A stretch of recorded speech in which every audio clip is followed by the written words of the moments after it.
Hello everyone, welcome to my channel. Let's bloom. The topic for today's video is cell organelle peroxisomes. आज की इस video में हम another cell organelle पेरोक्सीजोम को cover करेंगे. So let's start with the video.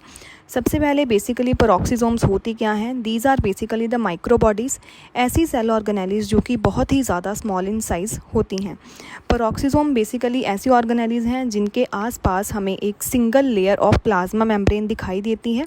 अगर इनके structure की बात करें और इनकी शेप की बात करें तो ये बेसिकली राउंड और स्फेरिकल इन शेप होती हैं. Peroxisomes plant cell as well as animal cell दोनों में ही देखने को मिलती हैं. और पेरोक्सीजोम ऐसी ऑर्गेनेली है जिनके अंदर बहुत सारे डाइवर्स टाइप ऑफ एंजाइम्स देखने को मिलते हैं. मतलब बहुत ही डिफरेंट एंजाइम्स जो हैं वो इनके अंदर देखने को मिलते हैं. पेरोक्सीजोम को सबसे पहले डिस्कवर किया गया था बाय रॉडिन और इनकी जो नेमिंग है वो डी डुवे ने करी थी. अगर हम पेरोक्सीजोम्स की फॉर्मेशन की बात करें तो पेरोक्सीजोम जो है वो एंडोप्लाज्मिक रेटिकुलम से भी फॉर्म हो सकते हैं या फिर ये प्री एग्जिस्टिंग पेरोक्सीजोम से भी इनकी फॉर्मेशन हो सकती है. बहुत सारे डिसऑर्डर्स होते हैं जो कि पेरोक्सीजोम से रिलेटेड हैं. अगर पेरोक्सीजोम सेल में एब्सेंट है या फिर पेरोक्सीजोम के अंदर कुछ एंजाइम्स जो हैं वो लैक कर रहे हैं, प्रेजेंट नहीं हैं, बहुत सारे डिसऑर्डर्स दिखाई देते हैं. जैसे कि first disorder is Zellweger syndrome. Zellweger syndrome एक न्यूरोलॉजिकल डिसऑर्डर है जो कि due to the absence of peroxisome देखने को मिलता है. वही गाउट एक ऐसा डिसऑर्डर है जो कि due to absence of some specific peroxisomal enzymes देखने को मिलता है.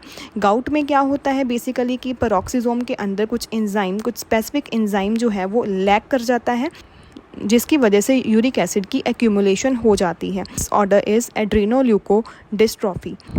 So these are some disorders related to the absence of peroxisome or lack of specific peroxisome enzymes. तो अगर हम स्ट्रक्चर की बात करें तो जो पेरोक्सीजोम्स होते हैं उनके आसपास हमें एक सिंगल मेम्ब्रेन दिखाई देती है, जैसे कि आप इस डायग्राम में भी नोट कर सकते हो. और पेरोक्सीजोम के अंदर जितनी भी स्पेस होती है उसको हम मैट्रिक्स बोल देते हैं. जो ये मैट्रिक्स है ये बहुत ही डेंस होती है क्योंकि इसमें बहुत सारे एंजाइम्स जो हैं वो हमें देखने को मिलते हैं.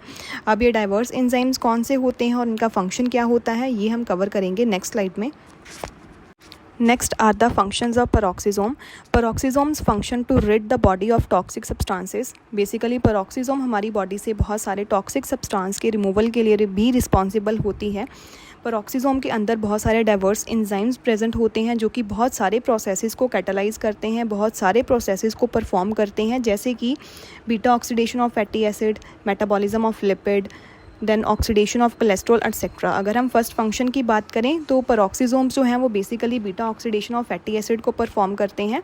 ये एक ऐसा प्रोसेस होता है जिसमें फैटी एसिड की ब्रेकडाउन करवाई जाती है.